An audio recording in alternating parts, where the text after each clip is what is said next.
नमस्कार। कहानियों के इस सफ़र में आप सबका बहुत स्वागत है। आज की कहानी का शीर्षक है बिगड़ैल बच्चे।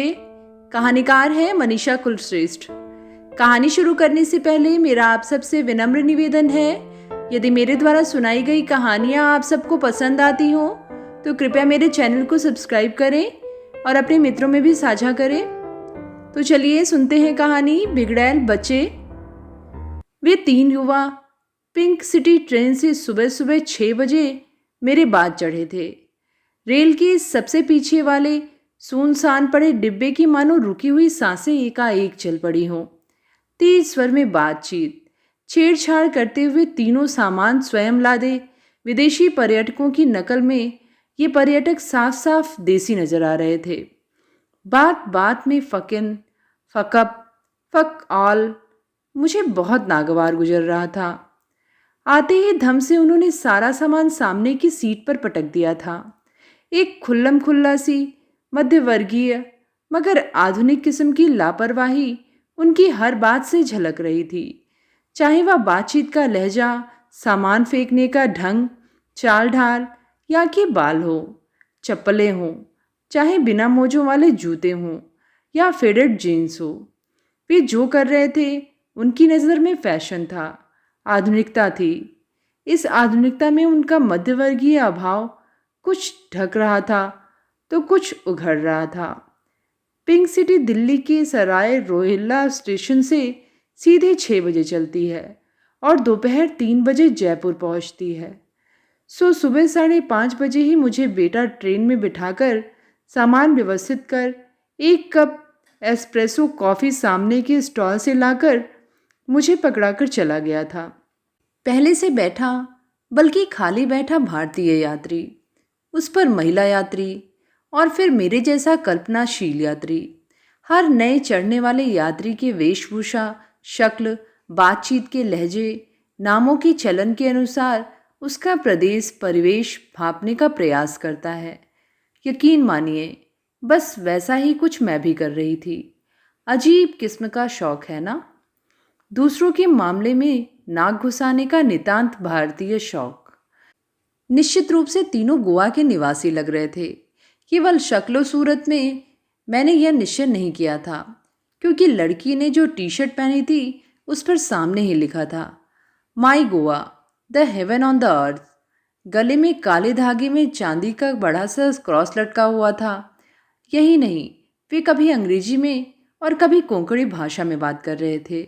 अपना गिटार, कैमरा, वॉकमैन के अलावा 3 पुराने से बैग, ढेर सारे चिप्स और कोल्ड ड्रिंक की बॉटल्स और कुछ पत्रिकाएं लेकर वे तीनों चढ़े थे और अब वे मेरे एकदम सामने वाली सीटों पर अस्त व्यस्त से जम गए। एक लड़की तो थी ही, बाकी 2 लड़के थे, एक छोटा एक बड़ा। तीनों उत्तर भारत के टूरिस्ट मैप पर सर से सर जोड़कर नजर गड़ाकर कुछ कार्यक्रम बना रहे थे। कोंकणी में लापरवाही से उनका कैमरा सीट के कोने में रखा था। मैं मन ही मन कुनमुनाई। लगता है इन्हें उत्तर भारत, खास तौर पर दिल्ली की जेब कतरों, उठाईगिरों का कोई अनुभव ही नहीं है या कभी कुछ सुना भी नहीं।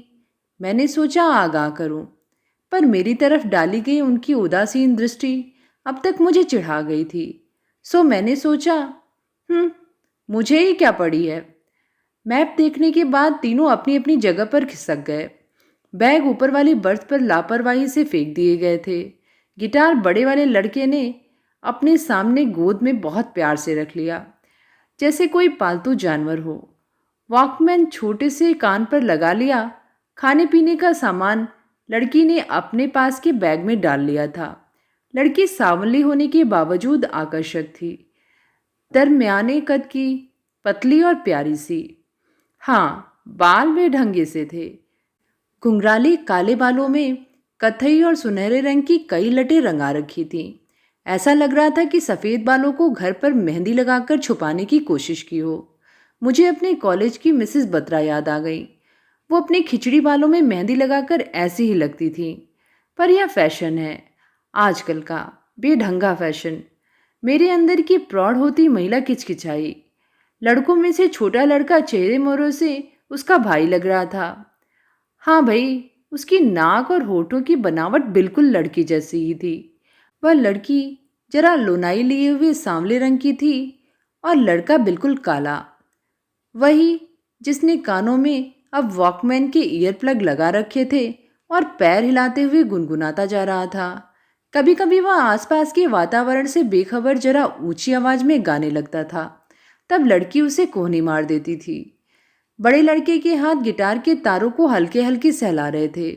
वह कोई अंग्रेजी गीत गुनगुना रहा था और मीठी नजरों से लड़की को देख रहा था। लड़की ने मुस्कुराकर नजरें खिड़की के बाहर दौड़ा दी। स्टेशन पर चहल पहल बढ़ गई थी। जिस खिड़की के पास वह लड़की बैठी थी, वहां दो चार सड़क छाप मंचले मंडराने लगे थे। ठेठ सड़क छाप, हिंदी के कुछ गंदे फिक्रे कसे गए जो लड़की को समझ नहीं आए, पर वह लड़की होने की छठी इंद्री से समझ गई कि उसके कपड़ों पर कुछ कहा गया है। उसने आधी खुली पीठ वाला छोटा सा बड़े गले का नाभि दर्शना टॉप पहन रखा हुआ था। नाभि में चांदी की बाली पहनी हुई थी। बड़ा लड़का उसकी असमंजस तुरंत समझ गया। आवेश की हल्की परछाई उसके चेहरे पर आई। उसने उसे बैग में से निकालकर एक लंबी बांह की शर्ट प्रदान की, फिर छोटे लड़के को खिसकाकर खिड़की के पास बिठा दिया। लड़की को बीच में बिठाकर वह उसके एकदम करीब उसके कंधों पर अपनी बांह का सहारा देकर बैठ गया। लड़की ने लापरवाही से उसकी दी हुई शर्ट को पहन लिया था, लेकिन बिना बटन लगाए। अब तक ट्रेन ने सीटी दे दी थी। जिन्हें इस ट्रेन में चढ़ना था चढ़ गए थे और अपनी अपनी जगह खोलने लगे थे। यह एक सेकंड क्लास का डब्बा था। मेरे बगल में एक अधेड़ सज्जन आ बैठे थे और उनकी पत्नी भी। छोटा लड़का अब एकदम मेरे सामने था। उसने हरा बरमूडा और फूलों की छींट वाली पीली शर्ट पहन रखी थी। सामने के कुछ खड़े बाल सुनहरे होने की हद तक ब्लीच किए हुए थे। ट्रेन चलते ही छोटे लड़के ने वॉकमैन की आवाज़ बढ़ा दी थी, इतनी कि मैं तक सुन पा रही थी। एक घना शोर और बीच बीच में किसी पॉप गायिका की आवाज़। 1 मिनट बाद जब मुझसे शोर सहन नहीं हुआ तो मैंने उसके पास थोड़ा झुककर पूछ ही लिया, मैडोना है ना? मैंने सोचा वह बात में छिपे व्यंग को समझेगा और आवाज़ धीमी कर देगा। हाँ, उसने कहा। लड़की ने सिर हिलाया, बुरा सा मुंह बनाया और कहा, she is not for our generation. He likes Shakira and Britney. मैं साथ लाई किताबों में से कुछ भी नहीं पढ़ पा रही थी। 15 मिनट तक मैं वह कान फाड़ू संगीत सुनती रही। अधेड़ व्यक्ति मेरी परेशानी भाप रहे थे। उन्होंने छोटे लड़के के घुटने पर थपथपाया। उसने ईयरफोन हटाया और उनकी तरफ चिढ़े हुए अंदाज में देखने लगा। संगीत ईयरफोन में से निकलकर ट्रेन के सरपट संगीत से पूरी टक्कर ले रहा था। For ever, for ever. अगर तुम इतना तेज म्यूजिक सुनोगे तो तुम्हारे कान खराब हो जाएंगे, अधेड़ सज्जन ने विनम्रता से धीरे से कहा।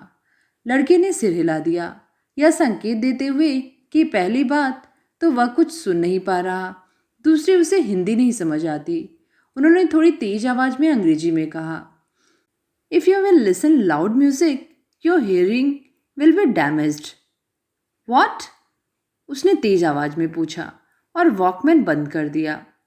He is saying you are going to ruin your hearing if you will continue play music so loud.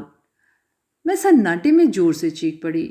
अचानक वे तीनों जोर से हंस पड़े।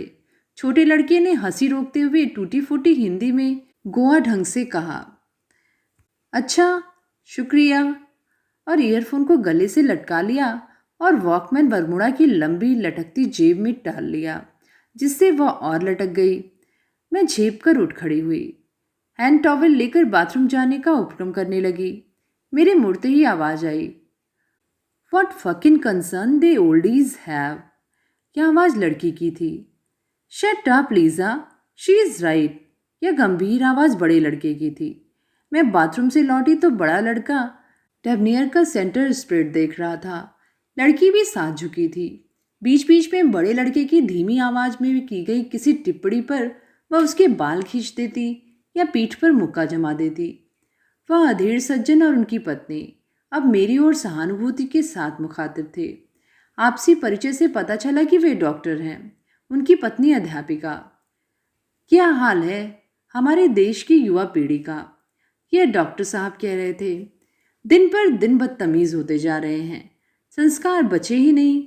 उनकी पत्नी ने अपने में मशगूल उस युवा त्रयी को घूर कर देखकर कहा। छोटा लड़का थोड़ा झिझका और प्रतिक्रिया में उसने अपनी जांघ तक ऊंचे चढ़ गए बरमूडा को नीचे खींच लिया और खिड़की के बाहर देखने लगा। हमारी भी गलती है, हमारे पास समय कहाँ है जो इन्हें संस्कारों का पाठ पढ़ाएं। मैंने ठंडी सांस लेकर कहा। देखने में तो मिडिल क्लास लग रहे हैं, पर फैशन और रहन सहन देखो, ये क्रिश्चियन तो होते ही ऐसे हैं। देख रही है ना, कितनी बेशर्मी से गंदी गंदी किताबें देख रहे हैं। बड़े बूढ़ों का लिहाज ही नहीं है, डॉक्टर की पत्नी ने फुसफुसा कर कहा। बात खाली एक जाति की नहीं है, हमारी यंग जनरेशन पूरी की पूरी ऐसी ही है। कुछ वेस्टर्न कल्चर का असर था, बचा खुचा टीवी चैनल्स ने पूरा कर दिया। इन लोगों को इतनी छूट है, हमें कभी थी क्या? डॉक्टर ने कहा। हाँ, हर पीढ़ी में अच्छाइयाँ और बुराइयाँ रही ही हैं। हाँ जी, पर यह पीढ़ी तो इनमें समझदारी नाम मात्र को नहीं है। देखो इन्हें, बस फालतू जोश, कुछ कर दिखाने, कुछ बनने बनाने की तो ना तो काबिलियत है, ना अक्ल, ना हिम्मत। सोशल वैल्यूज़ के नाम पर ज़ीरो। अपनी तर्जनी अंगूठे से जोड़कर उन्होंने ज़ीरो बनाकर दिखाया तो वह युवा त्रयी उन्हें आश्चर्य से देखने लगी। दरअसल ये लोग भोगवाद में विश्वास करते हैं। जो आज मिल रहा है भोग लो, कैसे भी पैसा कमाओ और खर्च कर लो, मजे करो बस, बाकी दुनिया जाए भाड़ में। डॉक्टर की पत्नी उन्हें घूर घूर कर कोस रही थी। वे तीनों समझ रहे थे कि हमारी बात का विषय वे तीनों ही हैं।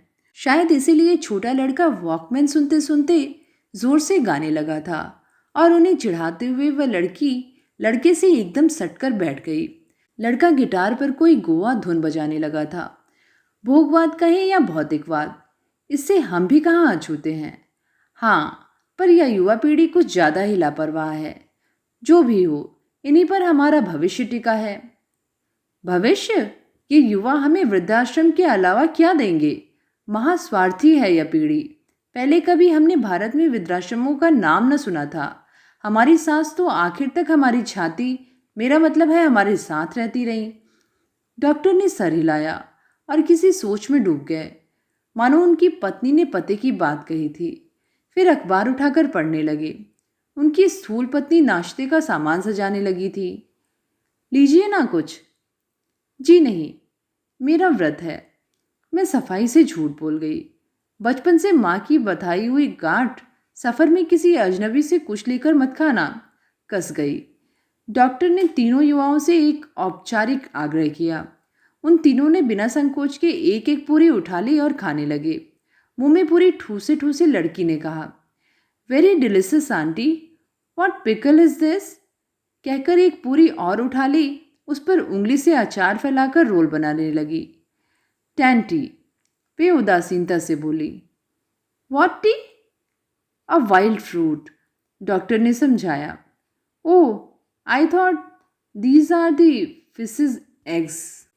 No no, we are pure vegetarian, कहकर अध्यापिका महोदया ने अपनी टिफिन उनके सामने से खींच लिया और मेरी तरफ मुंह करके खाने लगी।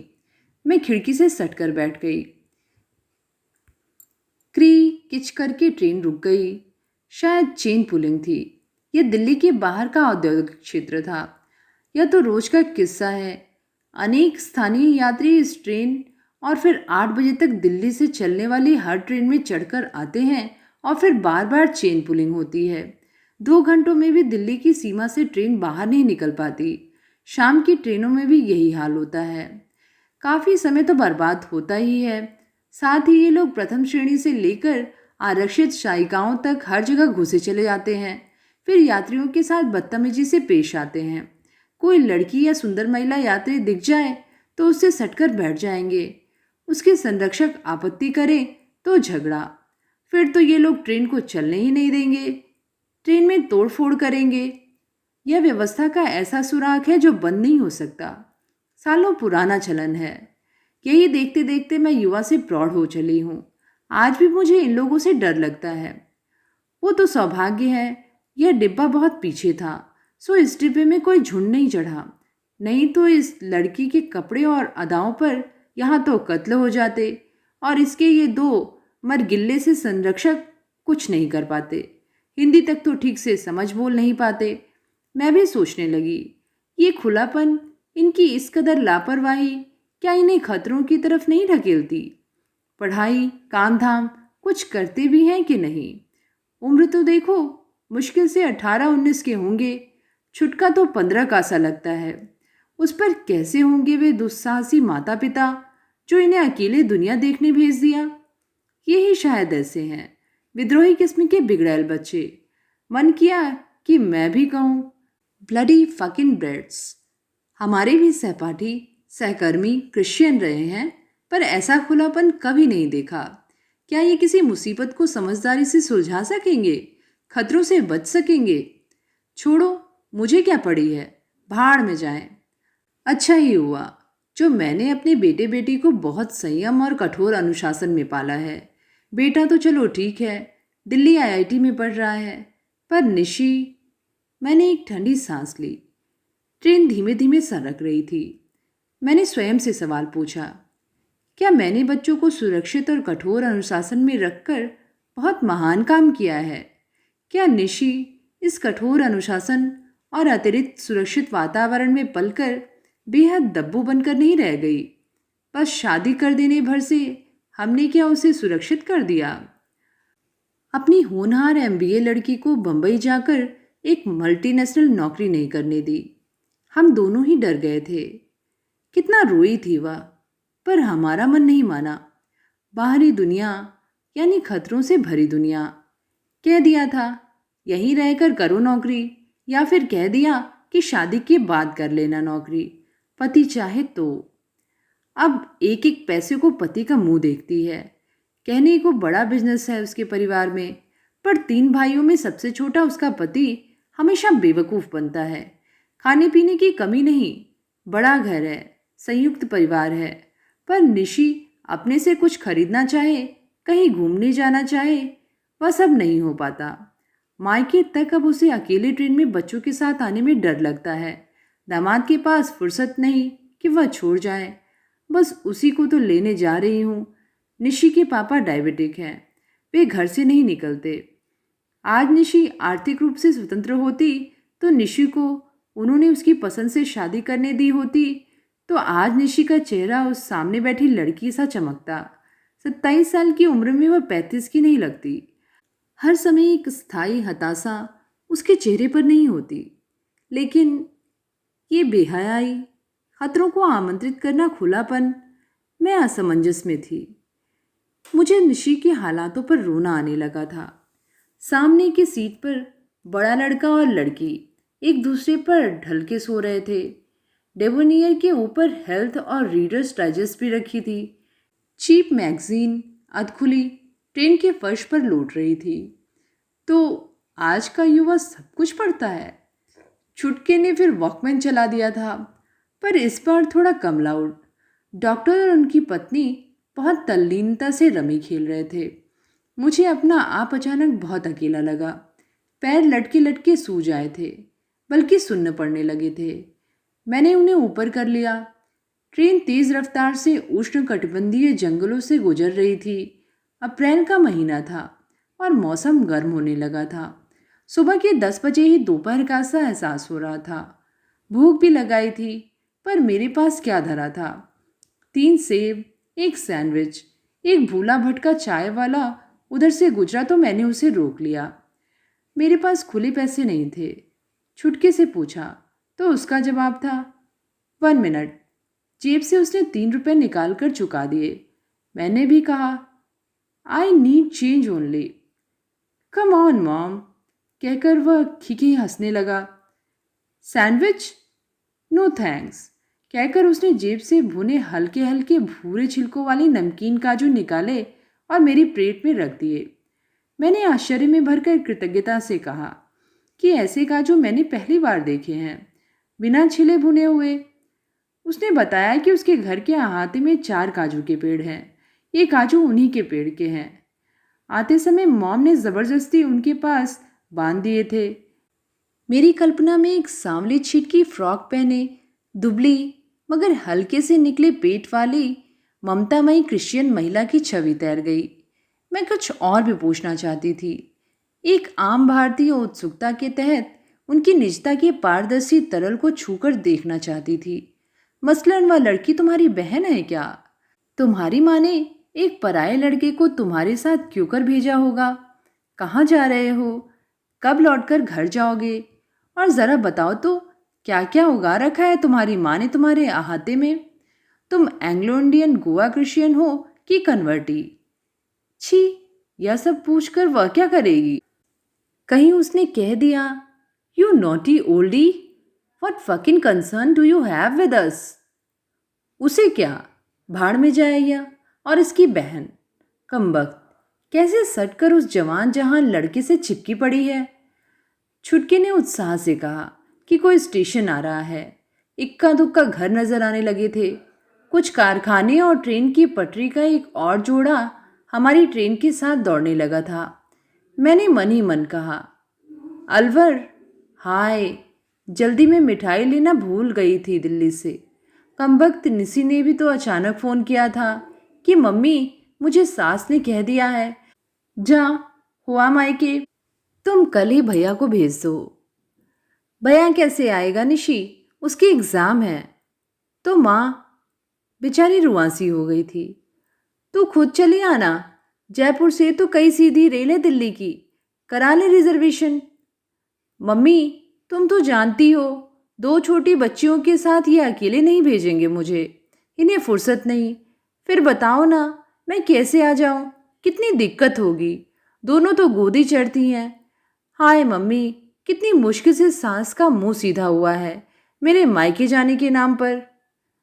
अच्छा अच्छा, मैं ही कल ही चल दो ना माँ, कितना तरस रही हूँ मैं। देखती हूँ। बस फिर सुबह सुबह ट्रेन में बैठती कि मिठाई लेती। अलवर से ही 2 किलो मिल्क केक ले चलती हूँ। वहाँ जयपुर में तो स्टेशन पर दामाद लेने आएंगे, उनके सामने मिठाई लेती भला अच्छी लगूंगी। मैंने अलवर आता देख पर्स संभाला, छुटके से कहा कि सामान का ख्याल रखे।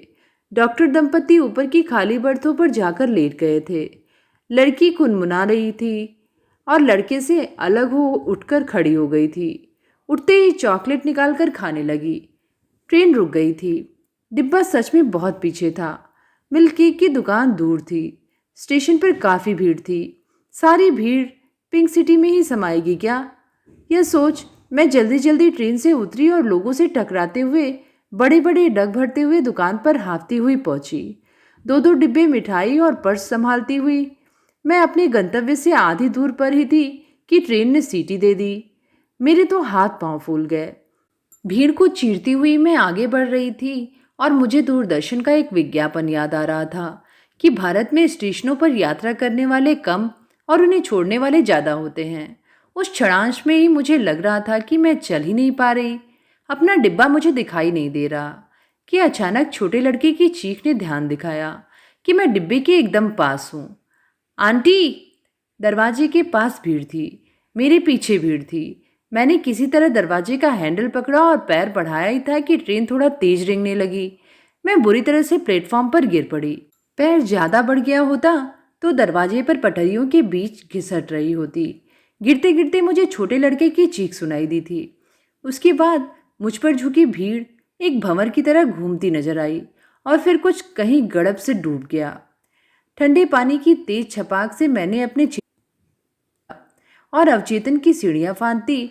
होश में आने की जल्दी में मैं उस आघात की पारदर्शी झिल्ली के नीचे से मुट्ठियां बांध बांध कर चीख रही थी, जो कि अस्पष्ट गो गो में बदलती जा रही थी। आखिरकार मेरे प्रहारों से वह झिल्ली फटी। गर्मी और उमस से भरे रेलवे के रिटायरिंग रूम में मैं बदहवास चारों तरफ देख रही थी। Aunty, are you okay? Dog see open her eyes. छोटा लड़का मेरे चेहरे से सटा फर्श पर हड़बड़ाया सा बैठा था। उसकी आवाज में एक नई भरी ऊष्मा की थरथराहट थी। कैसी हैं आप? एक अजनबी रेलवे के डॉक्टर ने झुककर पूछा। चिंता की कोई बात नहीं, ये यंगस्टर्स नहीं होते तो उनका और खुदा का शुक्रिया अदा करे। गनीमत है कि कोई सीरियस इंजरी नहीं हुई। पुराना खाया पिया काम आ गया। हंसकर डॉक्टर ने मेरे हवास दुरुस्त करने की कोशिश की। बस अभी एम्बुलेंस आती होगी। मैंने थोड़ा उठना चाहा तो वह लड़की आगे आ गई। अपनी बाह का सहारा लिए मैंने देखा उसकी शर्ट का बड़ा हिस्सा खून से तर था। मैंने दाएं भौं की तरफ पीड़ा महसूस की। छुआ तो वहाँ एक गीला स्कार्फ बंधा था। यह बड़े लड़के का था। दोनों घुटनों पर 2 रुमाल बंधे थे। इतने में बड़ा लड़का पसीने में तरबतर हाथ में दवाओं पट्टियों का बंडल लेकर आ पहुंचा। Don't get up, you are still bleeding, बड़े लड़के ने मेरी चोट पर स्कार्फ दबाते हुए कहा। Dog, first give her tetanus injection. Young man, don't teach me my duties, doctor ने हंसकर कहा और इंजेक्शन तैयार करने लगा। मैंने देखा डॉक्टर छोटे कद का काला सा अनगढ़ नकूश वाला व्यक्ति था, शायद मुसलमान, इसीलिए बार बार खुदा का शुक्र किए जा रहा था। एम्बुलेंस में मैंने हिम्मत करके लड़की से पूछ ही लिया। Oh God aunty, that scene was horrible. 1 घंटा भी नहीं हुआ है अभी तो। आप तो बहुत बुरा गिरा था प्लेटफॉर्म पर। हाथ छूट गया हैंडल से, वरना ट्रेन के साथ लटकता जाता। वो जो मेरा फियांसी है ना, रोजर, उसने चेन पुल किया। फिर हम तीनों सब बैग लेकर उतरा। आपके पास पहुंच ही नहीं सकने का था। सब आदमी लोगों ने कवर कर रखा था। तब मेरा भाई चिल्लाकर सबको दूर भगाया और आपको रिटाने रूम में लेकर आया। रोजर स्टेशन मास्टर के रूम में रश करके भागा। तब डॉक्टर आया और तुम तीनों ने मेरे लिए ट्रेन छोड़ दी। हाँ, वही तो जरूरी था ना। आपको उन स्टूपिड लोगों के बीच छोड़ना नहीं था ना। तमाशा करके रखा था ना आपका, कोई उठा नहीं रहा था। वो डॉक्टर जो ट्रेन में था, वो ब्लडी शेल्फिश फेलो, यह छुटका था। His wife scolded him not to come with us and he stayed back. We literally prayed to him. But he told, I can't. Get down. I have to reach today. लीव नाकिद होते हैं aunty shellfish लोग भी। हमको हमारा mummy बोला, इंसान का सेवा ही यीशु का सेवा है। आप बताओ ना, आपकी जगह हम होते तो आप नहीं रुकते क्या हमारे लिए? मैं सोच में पड़ गई थी। मैं क्या करती? मैं उतरती किसी घायल के लिए? इस उम्र में सूजे हुए पैरों के साथ मैं किसी घायल के लिए क्या कर सकती थी? ये तो जवान है, प्रौढ़ावस्था का बहाना खड़ा हो जाता। प्रश्न वही था, बचपन में पढ़ी कहानी मनुष्य, भेड़ और भेड़िया में से मैं क्या बनती? भेड़िया तो नहीं, इंसान बनने की हिम्मत जुटा पाती या कि शायद उस डॉक्टर की तरह जल्दी गंतव्य पर पहुंचने की चाह में आंखें मूंद भेड़ बनकर आगे बढ़ जाती। लड़की बिल्कुल मेरे करीब थी। उसका खून से सना शर्ट उसके हाथों में था। बड़ा लड़का आगे डॉक्टर के पास बैठा जयपुर जाने वाली ट्रेन के बारे में बतिया रहा था। No, we won't leave her alone. Please complete all formalities and give her proper medication. We have to leave this place today only. Don't worry, we will take care of her. No, we want to leave for Jaipur as early as possible. Day after we have further reservations also. Thanks doctor. हम railway के अस्पताल पहुंच गए थे। Doctor Rashid ने, उनका यह नाम मैंने उनके कोट पर लगे नेम प्लेट पर पढ़ा था। क्या करूं, यह उत्सुकता जन्मजात है। मरहम पट्टी कर दी थी, 2 एक्सरे भी हुए, पर डॉक्टर रशीद के अनुसार खुदा के फजल से सब कुछ ठीक था। अब हम 3 बजे की ट्रेन पकड़ सकते थे। उन युवा और नेक फरिश्तों ने मुझे पूरी तरह से संभाल रखा था। उन्हें अपने आगे के कार्यक्रमों से ज़्यादा मेरी चिंता थी। तीनों के कपड़े मेरी वजह से खून से सन गए थे। उन्होंने अपने सामान के साथ साथ मेरा सामान संभाल रखा था। मैंने पास पड़ी मेज पर देखा, वहाँ मेरे पर्स के पास दोनों मिठाइयों के डब्बे रखे थे।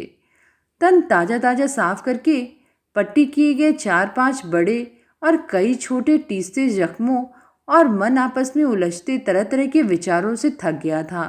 मैंने अस्पताल के बिस्तर पर लेटे लेटे आंखें बंद कर ली। वे तीनों डॉक्टर के पीछे पीछे अपने कपड़े बदलने चले गए थे। दोपहर 3 बजे की ट्रेन में हम चारों फिर से बैठे थे। स्टेशन मास्टर ने हम पर एक एहसान किया था।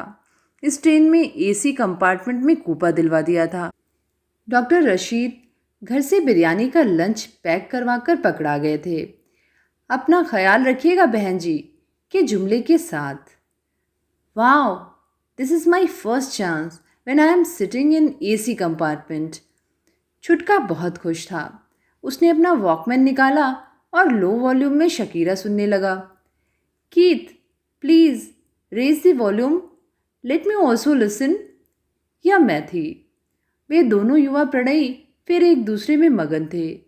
लीज़ा रोज़र की उंगलियों को गिटार पर फिसलते देख रही थी। तो ये थी कहानी बिगड़ैल बच्चे। कहानी आप सबको कैसी लगी नीचे कमेंट में लिख के ज़रूर बताइएगा। अगली बार फिर मिलेंगे एक नई कहानी के साथ। धन्यवाद।